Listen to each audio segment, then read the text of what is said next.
একোখন নতুন ডায়েৰী, একোপাহ নতুন ফুল, এটি নতুন সংখ্যাই মনলৈ আনি দিয়া নিৰ্মল ভাৱনাৰে ৰদালিৰ হৈ আগুৱাই আহিছে এটি নতুন বছৰ।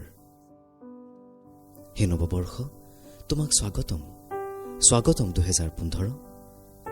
কি আনিছা আমালে?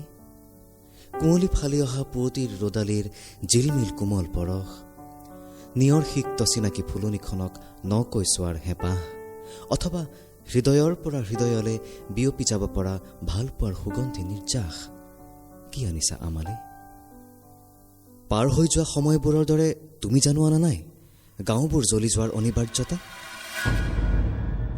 ইখনৰ পৰা সিখন গাঁৱলৈ ৰাতিটোতে বিয়পি পৰিব পৰা আস্থাহীনতা?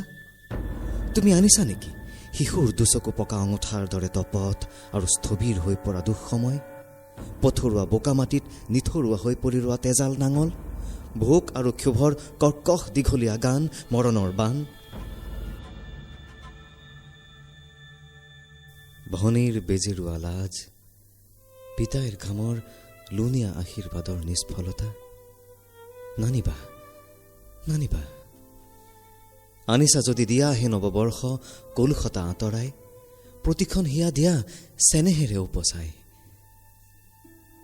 মানুহৰ কুশল খবৰ দিয়া, মানুহৰ মহামূঢ়তা দূৰ কৰি নিয়া, তোষামোদকাৰী প্ৰবঞ্চকক উফৰাই দিয়া, জাতিটোৰ ফুলনিত লুকাই থকা বৰ বিষবোৰ চিনাই দিয়া।